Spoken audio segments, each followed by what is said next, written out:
This is a case for the Mondays. On today's show, we find out where DeAndre Hopkins is going, who won the NFL draft, and why Ja Morant needs to chill out. All this on a case for the Mondays. We'll be back right after this.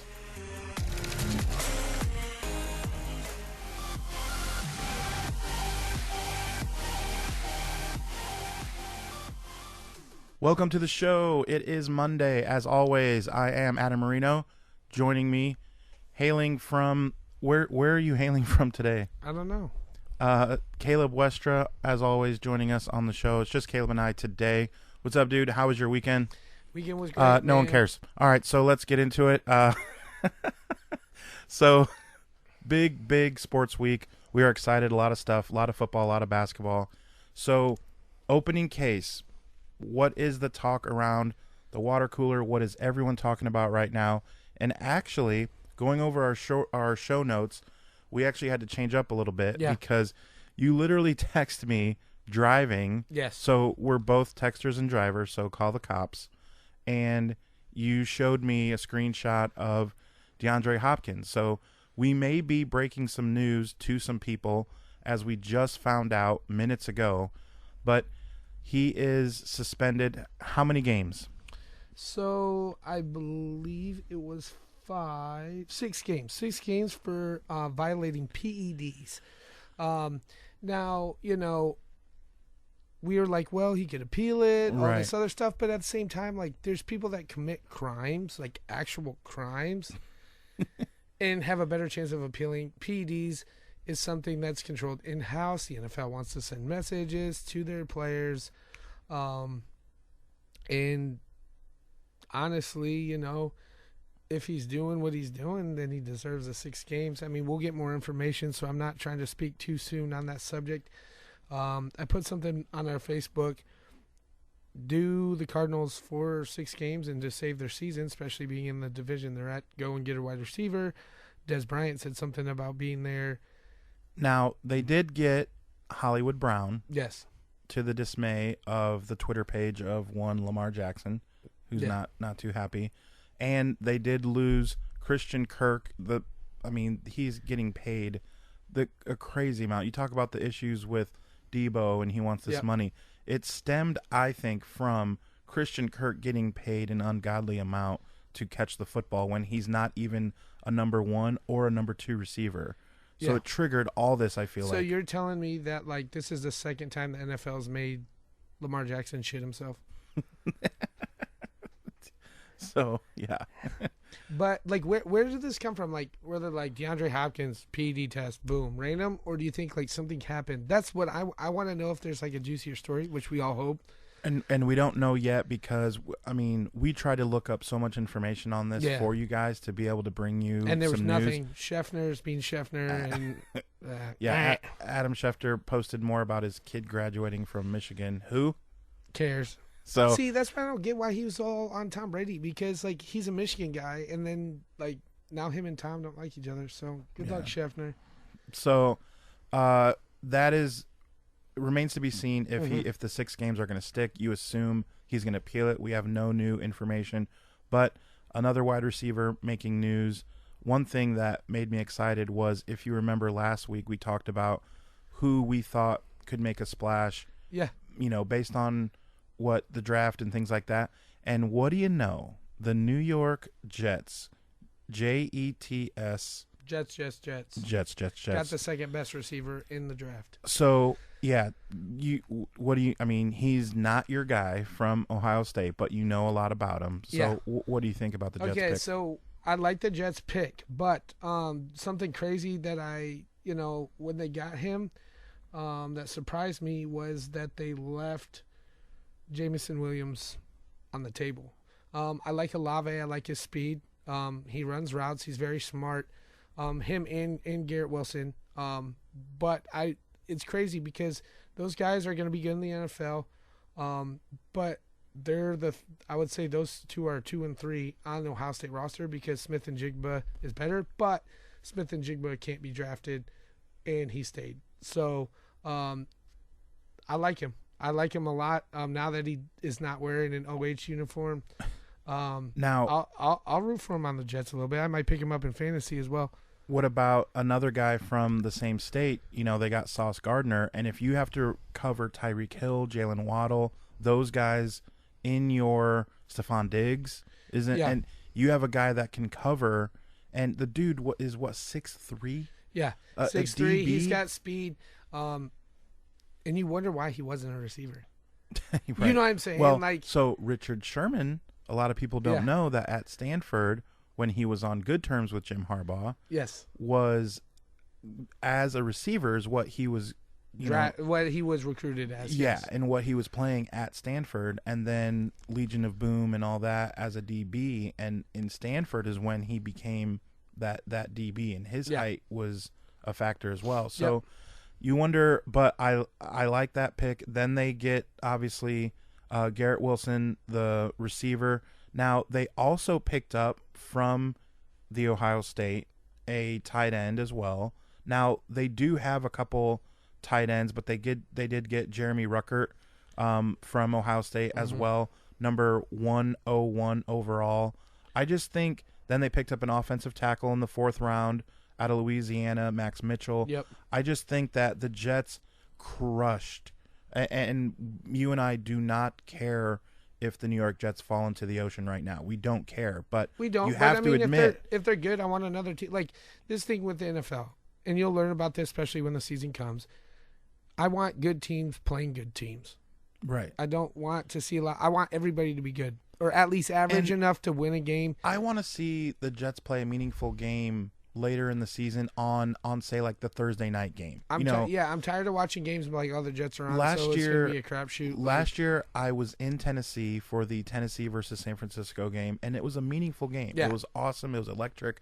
The Jets don't play in electric games, and it would be nice, And I do have a homer kind of pick because Robert Saleh was the defensive coordinator for my 49ers, and now he's the head coach, and I love that dude.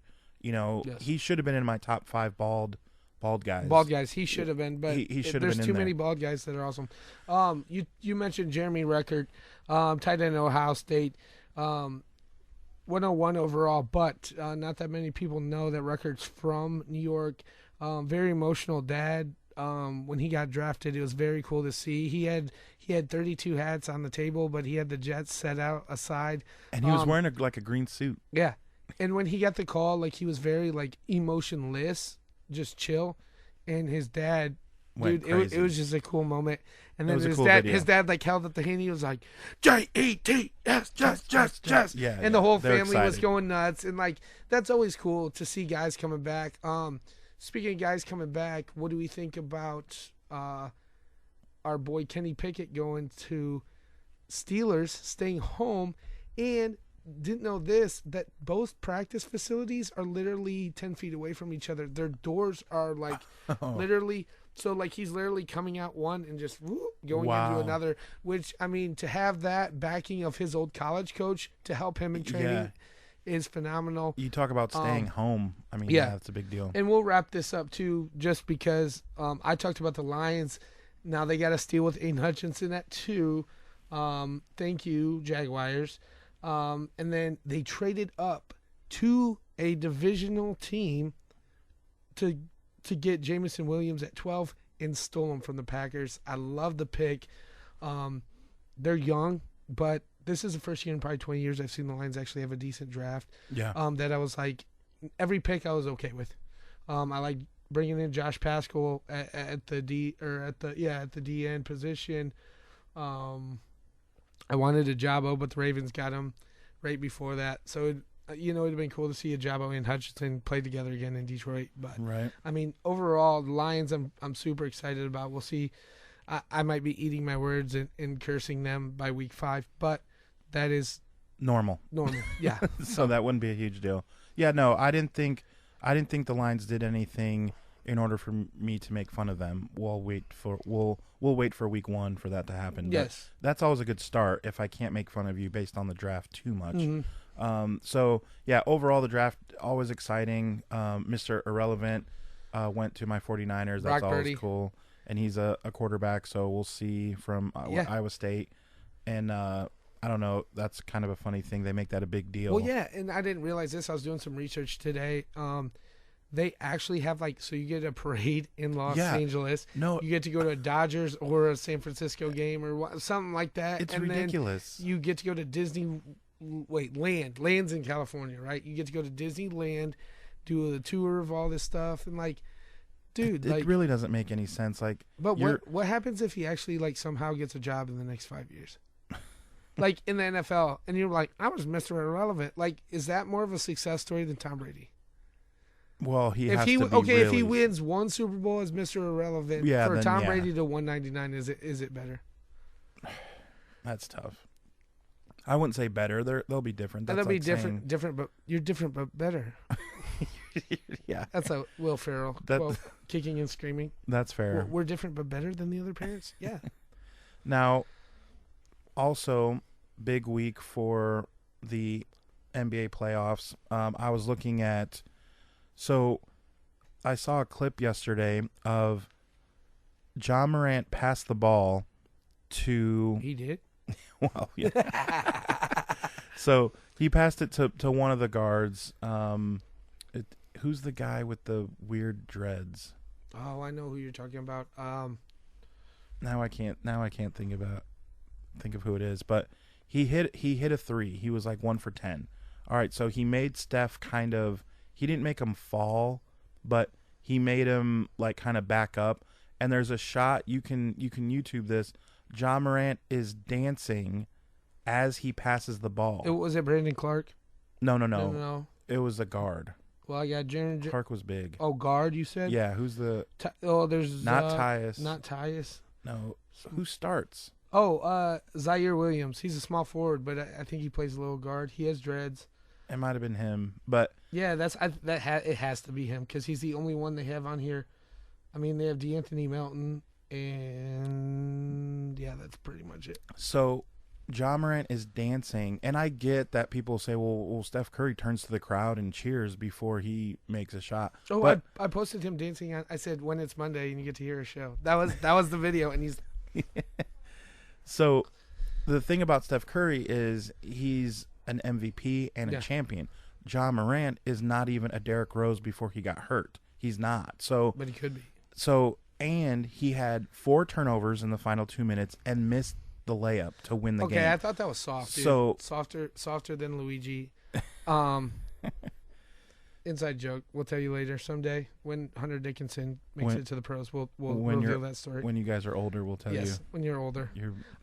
No, but I thought that was soft. You're Ja Morant, dude. You're banging out on people. You could get a foul, but you try to do a little push my body away, throw up. What is that? He did a Statue of Liberty to try and look cool. Yeah, and then he didn't even hit the rim. He airballed. So Ja Morant, dude, you gotta chill out, bro. You can't be acting. He has to chill out, but at the same time, there's that point of he's, great athletes imitate greatness, and so and that's fair. And he probably he's been, I think he was interviewed and talked about Curry and guys like that, how he looked up to them coming into the league and he's. I mean, do you think? Who would you compare him to in the league? Well, past or present? Well, Derrick Rose, he's not as good. I think he's a little bigger though. Yeah, but I'm just saying his game, the way his game is. Yeah, he needs to fine tune. He's not going to be MVP. No. The interesting thing is the Warriors 8 years ago were the fighting Morants. That's what I call Memphis, the fighting Morants. Yeah, but because. And then the big team was San Antonio, and they would get a couple games out of San Antonio. They'd win, Golden State would, but you always knew Popovich had something for him, and they would win. Yeah. Well, now it's the same thing. Yeah. You thought, okay, Memphis will win this one. Then they lose. Yeah. And they were up the whole game. Well, and I talked to you last night, too. I was like, if Memphis doesn't win this, I don't see them winning the series. They might get 1 or 2 out, maybe force game 6, but they're not going farther than game 6. Right. Unless they win 2 straight. So that's the only way. If they win 2 straight, and they have to win tomorrow in Memphis still, right? Right. Or is it 1-1-1? No. Does it go 1-1? The next game is That's also the last end of this. That kicks back to the next game is in Memphis as well. Okay. So they have to win in Memphis in the first game in Golden State. So we'll see what happens in the playoffs here. Also, the the Bucks found a way to win even without. They're dangerous, bro. I believe now. Like I've always believed, but like I was riding high on the Celtics, and And we'll get in more to the Celtics later in the show. I feel like we'll talk more about the Celtics, but man, they look dangerous. Speaking of dangerous, it kind of takes us to our next segment is Case Maker. Mm-hmm. Talk about dangerous. The bats of the Phillies were not very dangerous last week because after 159 pitches in the game, our Case Maker is going to be the Mets pitching staff. Yeah. So Tyler McGill started the game, 88 pitches. 5 innings. Didn't give up a hit. Struck out about 5. 5 Ks, 5 innings, yep. Yep, not bad, but you know, it's closer to 90 pitches. You got to get him out. Then Drew Smith comes in, does his thing, doesn't allow 4 Ks, yep, doesn't allow a hit.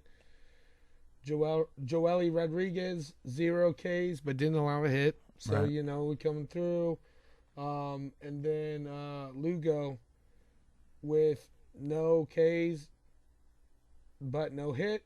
And here's the crazy thing. In the 9th inning, with no hits given up yet. Yep, Diaz strikes out the side to close out the no-hitter. That's crazy. And you wonder in those games, like, especially because, I mean, I obviously didn't watch it. Did you watch? No. I mean, I saw highlights. Yeah. But, like, how many errors cost them the perfect game? Right. And how many walks was it? You know, like, I guess we could have researched that. But at the same time, like, you'd have to watch film forever just to go through and see when the pivotal moment. Was it 1? Was it 2? Like, how close are we to perfect games when we throw no-hitters? And I think because perfect games are so rare, we don't look at no-hitters as immaculate, which they really are. No, it's crazy. You know what I'm saying? Like, to be a part of a no-hitter is still a crazy thing. And that's why you look at a few weeks ago, they took Clayton Kershaw out, and not only was it a no-hitter, but it was a perfect game going at the time. Mm-hmm. But he had approached his, you know, and he's older and stuff. Now the Dodgers are the Dodgers, so they can do this. Like if it was like the Marlins or somebody like that, you'd be able to be like, no brainer, you're pitching them. But one game loss, like they need a World Series, they don't need a perfect game. It's World Series or bust for sure. So yeah, one thing with no hitters is it's a big deal, even if if it takes an entire staff. I still think it's worth, mention. The other thing that we talked about was kind of a number 2 was, and I would never have to argue with this because you're a Michigan guy, but Jordan Poole had 31, 8, and 9 off the bench, which is crazy because it was the first time in a game that 3 players under the age of 22, we talked about this earlier yesterday, 3 guys in one game under the age of 22 scored 30 points or more. What, him, John, who else? It's never been done. So right here from the state of Indiana is Jalen Jackson Jr. Jalen Jackson Jr., yep. So he hit 5 threes, almost, I think, alone in the third quarter. I mean, the dude was unconscious, and he's a great player because he's a big, and he shoots right-handed, but in the post he's like left-handed. So you have to guard him both ways. He's a really good player. Memphis, in a couple years with maturing, just like the Warriors needed a couple years, they'll be really good. They're not there yet, so they're not going to win this series. You know the next player to do that in the league? They're not in the league right now, but they will be. Bronny James. No. Who? Jalen Jackson. Junior. Junior. From Fort Wayne, Northrop. Yeah. Shout out to my boy. Just know that I'm proud of you. All right, we'll get over that. Last joke too of that is, how many Mets pitchers does it take to get the second no-hitter of Mets history? Right. 5. Ask Buck Showalter. He knows. Yeah. So yeah, that the Mets staff is our case maker. That takes us to our case locks. That is where we talk about where we were right, where we were wrong. Did we make any money on our betting? So we started off 11-7 on the year with our picks, and Caleb, you had one of the most interesting picks in case lock history. Yeah, so I picked Aiden Hutchins in the top 2. He went number 2 overall to Detroit. He was projected number 1 as of draft day. So before the show, it was kind of back and forth. Where would we go? Draft day happens, and they go, he might not go to Detroit. He goes to Detroit. He says from the day we were done at Michigan, it's always been Detroit. I mean, obviously, you have no control if you get drafted number 1, but that's where he wanted to go. So we hit that. And then was that the same day your Warriors? So the Warriors won. Because that was after they lost to Denver, and they shouldn't have even lost that game. So they wanted to close that one out. I knew that they would win there, and they did. So we were 2-0, and then we had the Yankees versus the Oreos. The Oreos. Yeah.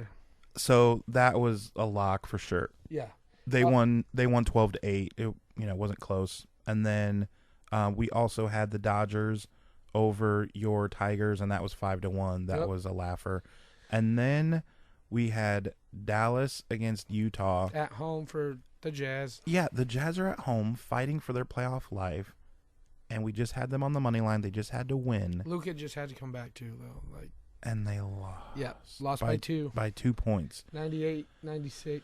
So the parlay went womp womp. We were 3 points away from the trifecta, hitting all of our locks. Have we hit all our locks? Yeah, I thought we did one time. Yeah, well, so now we are a total 13-8.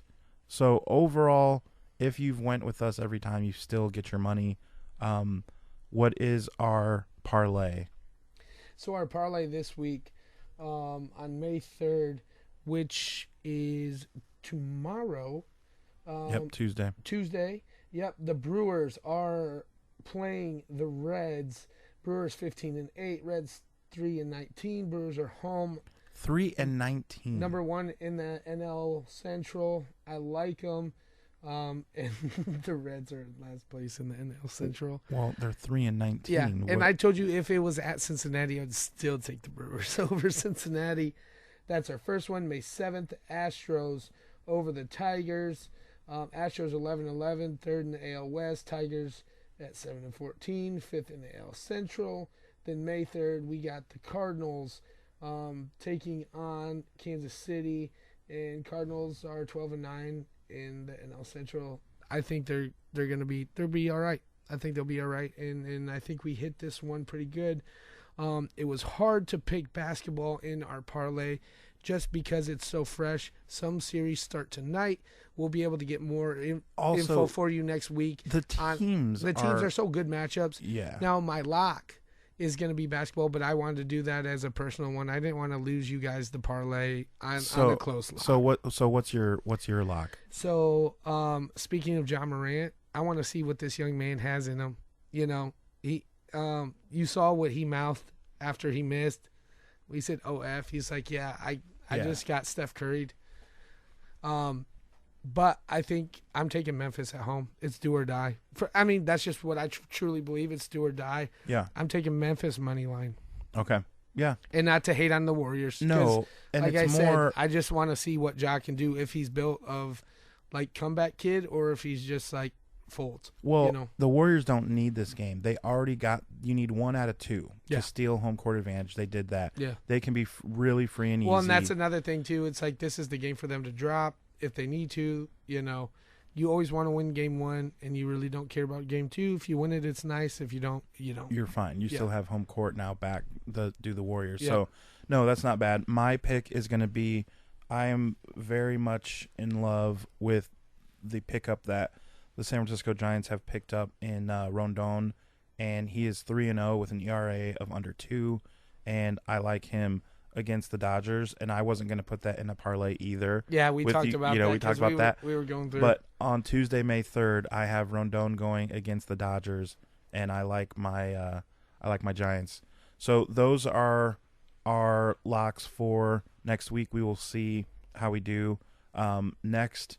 This segment is actually brought to you by we have a sponsor. I didn't know that. So our sponsor is Brewhound Bus, and the way it works is you can go to brewhoundbus.com, and it is a 13-passenger bus that picks you up from your house, takes you all over to breweries or wineries, or we can show you the nightlife that Fort Wayne has to offer. So you can give them a call or get on brewhoundbus.com. So thank you to them for our sponsor, and they wanted to sponsor Best Case Scenario. So Best Case Scenario is where this week we're talking about top 5 items you find at a white barbecue. So what is the best case scenario? You're going to a white barbecue. As far as I know, Caleb, you are white. I was raised as white as possible, going to Lutheran schools all my life. So I want to give you my top 5 so I can show you what direction I went, and then you tell me yours. Okay. So you going 5 down? Yeah. Okay. So I'm going. These are not my favorite. Correct. But what people bring to a white barbecue. So it would be like if we're playing Family Feud, yes. and the topic was items, and you got Steve Harvey, and he's like, items shown at a white barbecue. Yeah. Right. And all right. Like so unseasoned food. Right. Salt and pepper. Right. That's it. Right. So these are my top 5. So number 5 that you will find, beans. Beans. Okay. All right. Number 4, and I laugh at this because my mom actually gets asked to make this all the time. I hate it. I can't even stand the smell of it. Beans. No, that's my number 4. I know. You got baked beans, lima beans, green beans, string beans. All right, Forrest Gump. No, potato salad. I hate it. I won't touch it with it. I can't do it. No, But I'm German too, and I can't be honest. You always find that at white barbecue. There. Every time. All right, so that's number 4. Number 3, you're gonna laugh at number 3. I wrote this down. Plain chips. That's funny. We'll get back to that. You will find that at every white barbecue, whether it's sour cream Ruffles or French onion dip, but just plain. Yeah. And when you go to other cultures, they always have barbecue or something different kind of chips. But you always clarify, like we're crapping on white barbecues right now because we'd rather be at other people's barbecues. I'd rather have tacos 100 and carne asada and so baby back ribs. Like I would rather have that, but these are like typical. Like you're going to Uncle Cletus's house, and this is what we're having. And then at number 2 and number 1 is hot dog and hamburger. Okay, I mean, still pretty basic. All right, so you see kind of what direction I went there. Yes. So now I'm interested to see. Okay, so at my number 5, I put hot dog, hamburger, and plain chips. So all of it because that's like the basic to have a white person party or barbecue in the summer. That is what that is. Number 4, Miller Lite. Okay, yeah. So beer. Why are you going like Bud Light and then Coors Light for number 3? Number 2, no. I mean, I could. Then number 3 is watermelon or pineapple, some type of melon fruit. And then number 2, which I actually love this, is corn on the cob. Oh, I'm down. So sweet corn or corn on the cob. And then my number 1, which is a little different, I guess I put your 1 at 5, but I guess they're interchangeable. I just kind of was like, I want these in my top 5, and any type of grilled chicken. Yeah. So super plain. Yes. Except for my stepdad's. So his is probably the best. I told him yesterday. You had a burger yet. That's what kind of why we came up with it. Right, because we were kind of. But his chicken, he seasons it. Yeah. So one of the only guys I know, in his 50s that seasons chicken the way he does, and it's phenomenal. So shout out to Tim.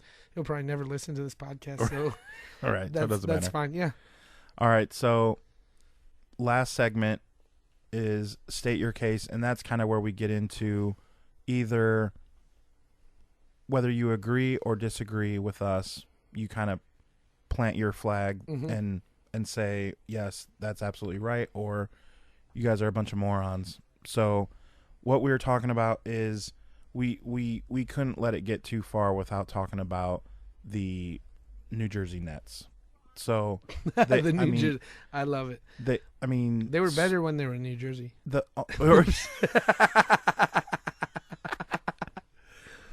Brooklyn. Yeah, don't do that to Jersey. No, just kidding.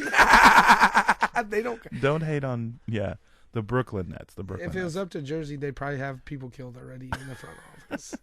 So they were the only team to get swept in the playoffs, and there's a number of factors, but what we're saying is it's music to our ears. Mm-hmm. We love the fact that they got swept. And so what I will say first is Steve Nash wasn't ready. He wasn't ready. No. That's one point I'll say is I don't think he'll be a horrible coach, but you look at people who started in basketball and didn't coach right away. Steve Kerr didn't coach right away. Look at Jason Kidd. Phil. He got fired. He got fired from, no big deal, the world champion Milwaukee Bucks. Yeah. He got fired. And now what is Jason Kidd doing? Coaching his team in the playoffs, the Dallas Mavericks. Mm-hmm. Oh, okay. Is that what he's doing? Cool. So you look at Steve Nash like, sorry, dude, you need to go through a little bit. Yeah. So I like that happened because... I mean, Phil coming in, with the Bulls, and then nobody was... They were like, Phil Jackson. Right. When he didn't win his first when Jerry year. Krause brought him in, he's like, everybody's like, what are you doing, Jerry? And that was, that's why they talk about Jerry being so influential in that. But we go on for hours about that. Yeah. But yeah, I'm just to name a few names that guys that just didn't quite have it right away. Also, you look at, maybe you call it the prima donna, the people who they do things where when they don't do well, they're still in the news. You almost cheer. Yeah. Because it's like, dude, just play the game. Yeah. And I think Kyrie Irving is one of those guys where it's like, dude, you thought the world was flat for 18 seconds. He still does. You legit thought that. No, he still does. Well, and we hear more about vaccinations with him and why he's not playing. Like every other month, it changes what he can play and when he cannot play. And here's the thing. And he's a super great player. Would the Nets still have Harden? And would they be farther into the playoffs if they didn't go with this debacle about playing games in New York for Kyrie? If everything was just fine at the beginning, would they be in the situation they are now? Or do you think it didn't matter that they were doomed from the beginning? And then you add to the fact there's memes out there, Ben Simmons available for Game 5. Okay, so they got swept. That's a good one. Like I saw this one too that was like, it was like, girl, and then it's like, I need a man that doesn't play games, and then it was Ben Simmons with the street clothes on the sideline because he doesn't play. Yeah, so that was pretty funny, here, bro. But here, so going about that, here's another reason why I think they're in trouble, because, and we're totally cutting down the Nets right now, like chopping them up. Throw them out to the Sharks like they're done. Yep. How much did Milwaukee win by? Do we know? Against Boston. And this is relevant just because. Oh, I mean, it was by like 15. Yeah, I mean, at least. And they were up, I think, 20 at one point. Right. It was over. They made it look easy. Right. It was to a over. team that made it look easy against Brooklyn when they were at Brooklyn, too. Right. Like, this is what I'm saying. It's like, you're like, Brooklyn, Boston. Okay, they got swept, but every game was good. And then now, like, if Milwaukee can do what Boston did to Brooklyn, like, yeah, then you're like, they're worse off than we thought they were. I think also the other factor with that is KD is a lot to me like Aaron Rodgers in that little bit of, is he a first ballot, not even close to even thinking about otherwise not being a Hall of Famer? Like, no, he is top 10. Aaron Rodgers, we could just change this to state your case. Aaron Rodgers is top 10, right? Is top 10 quarterback of all time, right? Yeah. And Kevin Durant, top 10 player you can make. Time. Yeah. So, but what we're saying is though, there's something a little bit whiner, baby. Yeah.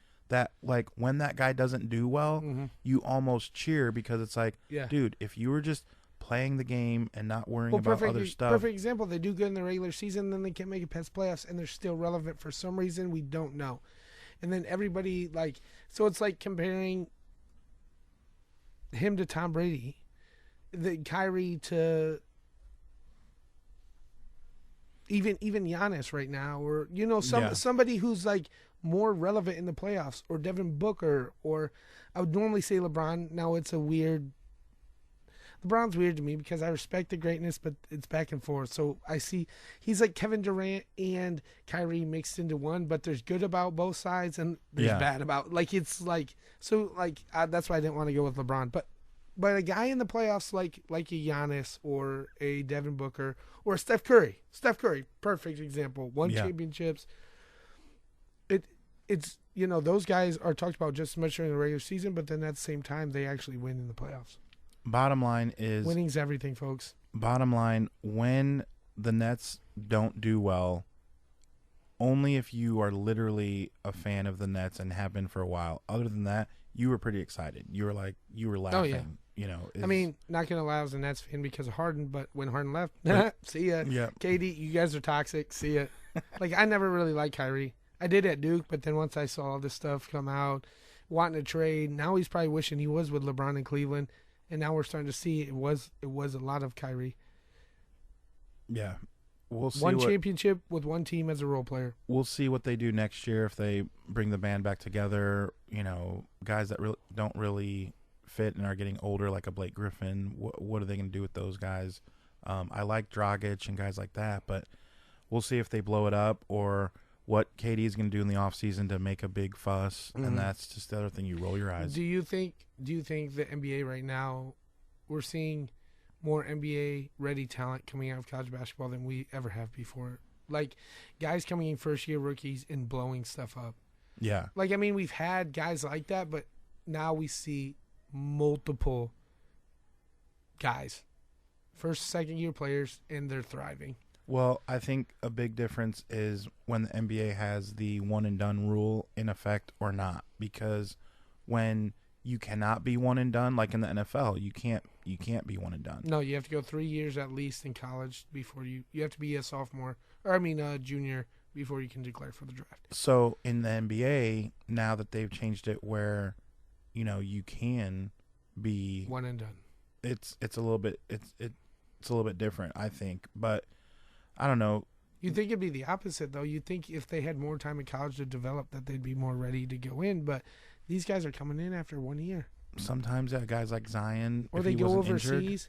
Now, here's the thing. Do you think because we have, the G League, do you think that affects it? Because it's better than what it used to be. I mean, we probably have the best. NBA probably has the best minor league system. Close to baseball, but I would say it's the best minor league system, just the way they can do two-way players and... Yeah, I mean, with baseball, you have more than one. Yeah, you have 3 level, or 4. Yeah, where it's just boom, send you down on assignment, come back up, boop, two-way player contracts. The everything. NFL has the USFL, and the XFL, and the who cares, and the what is it, Fan Football League or something? Terrell Owens. It's on the Learning Channel. Yeah. Well, that is going to do it for today's show. We will talk to you next Monday, but for now, we rest our case. Yes.